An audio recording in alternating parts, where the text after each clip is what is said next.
सीताराम शिखावस्थी के चैनल में आप सभी का स्वागत है। मैं हूं शिखावस्थी।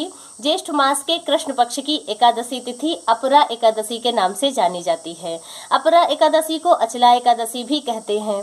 अपरा एकादशी का व्रत वर्ष 2024 में 2 जून दिन रविवार को रखा जाएगा। एकादशी तिथि प्रारंभ हो रही है 2 जून रविवार की सुबह 5:04 से और एकादशी तिथि समाप्त होगी 3 जून की सुबह 2:41 पर एकादशी तिथि समाप्त हो जाएगी, यानी कि ब्रह्म मुहूर्त से भी पहले एकादशी तिथि समाप्त हो जाएगी।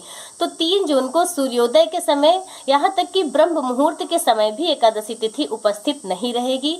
इसलिए 2 जून को ही एकादशी तिथि रखी जाएगी, उसका व्रत रखा जाएगा। पद्म पुराण के अनुसार अपरा एकादशी का व्रत करने से अपार सुख समृद्धि संपत्ति की प्राप्ति होती है।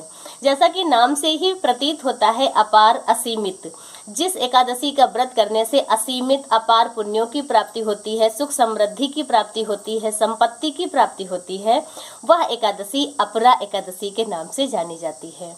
अपरा एकादशी के दिन पद्म पुराण के अनुसार भगवान विष्णु के वामन स्वरूप की पूजा अर्चना की जाती है, तो और भी ज्यादा पुण्यों की प्राप्ति होती है। वामन स्वरूप भगवान विष्णु का यदि आपके पास नहीं है तो आप लक्ष्मी नारायण भगवान की जो भी आपके पास श्री विग्रह हो, फोटो हो, मूर्ति हो, जो भी हो, उसमें आप भगवान विष्णु की वामन स्वरूप मानसिक रूप से मानकर उनकी पूजा अर्चना करें।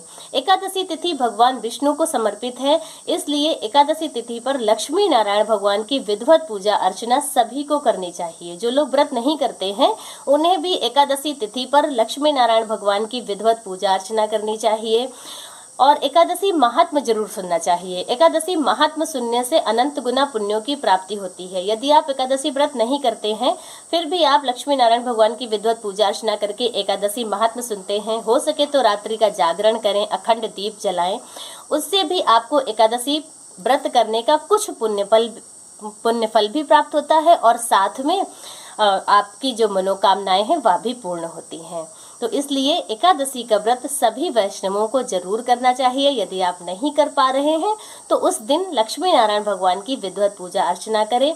और एकादशी के दिन कुछ ऐसे कार्य हैं जो बिल्कुल नहीं करने चाहिए, जैसे एकादशी के दिन दाल और रोटी घर पर नहीं बनानी चाहिए, चावल का सेवन बिल्कुल भी नहीं करना चाहिए। एकादशी तिथि पर चावल में पाप का वास होता है। और इसके साथ में एकादशी तिथि पर मसूर की दाल नहीं बनानी चाहिए, बैंगन नहीं बनाने चाहिए, साथ में लहसुन प्याज या आपके यहाँ अगर अंडा इत्यादि खाया जाता है तो उसका भी सेवन नहीं करना चाहिए। इससे माता लक्ष्मी रुष्ट होती हैं और आप पर उसका गलत प्रभाव भी पड़ सकता है। तो यदि आप व्रत नहीं भी करते हैं तब भी आपको इन बातों को, इन मान्यताओं को मानना चाहिए। तो चलिए अब हम जो लोग भगवान विष्णु लक्ष्मी नारायण भगवान का ध्यान करते हुए अपरा एकादशी का महात्म्य सुनते हैं। अपरा एकादशी का महात्म्य। युधिष्ठिर कहने लगे कि हे भगवान, ज्येष्ठ कृष्णा एकादशी का नाम क्या है तथा उसका महात्म्य क्या है, आप मुझे कृपा करके बताइए। श्री कृष्ण भगवान बोले, हे राजन, इस एकादशी का नाम अपरा एकादशी है क्योंकि यह अपार धन संपत्ति देने वाली है। जो मनुष्य इस व्रत को करते हैं वे संसार में प्रसिद्ध हो जाते हैं। अपरा एकादशी के व्रत के प्रभाव से ब्रह्म हत्या, भूत योनि, दूसरे की निंदा आदि सभी प्रकार के पाप नष्ट हो जाते हैं।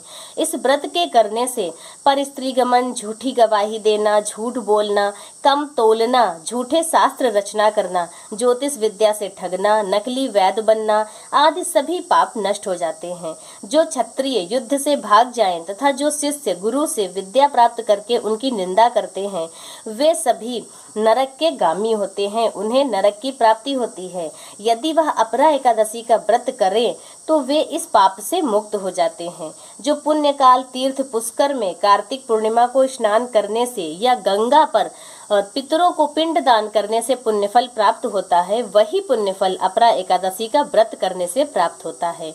माघ मास में जब सूर्य मकर राशि पर स्थित हो तो प्रयागराज के स्नान से, शिवरात्रि का व्रत करने से, बृहस्पति के सिंह राशि पर स्थित होने पर, गोदावरी नदी के स्नान से, कुंभ में केदारनाथ तथा बद्रिकाश्रम की यात्रा करने से, सूर्य ग्रहण में कुरुक्षेत्र के स्नान से, स्वर्ण अथवा हाथी घोड़ा दान करने से, यज्ञ में स्वर्ण दान करने से अथवा अर्घ अर्ध प्रसूता गौ दान करने से जो फल प्राप्त होता है वही पुण्य फल अपरा एकादशी का व्रत करने से मिलता है। यह पाप रूपी वृक्ष को काटने के लिए कुल्हाड़ी और पाप रूपी ईंधन को जलाने के लिए अग्नि के समान है। पाप रूपी अंधकार के लिए सूर्य और पाप रूपी हिरण के लिए सिंह के समान है। वे हे राजन, पाप से डरे हुए मनुष्य को अपरा एकादशी का व्रत उपवास जरूर करना चाहिए। जो एकादशी का व्रत नहीं करते हैं वह मनुष्य जल में बबूले के समान और जानवरों में भुनगे के समान माने जाते हैं। वे मरने के लिए ही संसार में जन्म लेते हैं। अपरा एकादशी का व्रत तथा भगवान विष्णु का पूजन करने से मनुष्य सब पापों से छूटकर विष्णु लोक को जाता है। हे राजन, यह अपरा एकादशी की कथा लोक हित के लिए कही गई है। इसके पढ़ने अथवा सुनने से मनुष्य सभी पापों से मुक्त हो जाता है। तो इस प्रकार से अपरा एकादशी महत्व संपूर्ण हुआ। अपरा एकादशी के दिन भगवान विष्णु के वामन स्वरूप की पूजा अर्चना करें, लक्ष्मी नारायण भगवान की पूजा अर्चना करें, रात्रि जागरण करें, विशेष कामना के लिए अखंड ज्योति जलाएं। यदि आप पूरी रात अखंड ज्योति नहीं जला सकते हैं तो कम से कम 12 बजे के बाद तक रात्रि में जरूर जलाएं। आपकी विशेष मंगल कामना भगवान लक्ष्मी नारायण जरूर पूरी करेंगे। बोलो एकादशी माता की जय, भगवान विष्णु के वामन स्वरूप की जय, वामन भगवान की जय। एकादशी तिथि पर ककड़ी का सागार लिया जाता है, वह जरूर ले। इस प्रकार से आज का वीडियो मेरा बस इतना ही। एकादशी तिथि से संबंधित मेरा यह वीडियो आप सभी को कैसा लगा, लाइक और कमेंट करके जरूर बताएं। मिलते हैं दूसरे वीडियो में किसी दूसरी जानकारी के साथ। तब तक के लिए श्री सीताराम।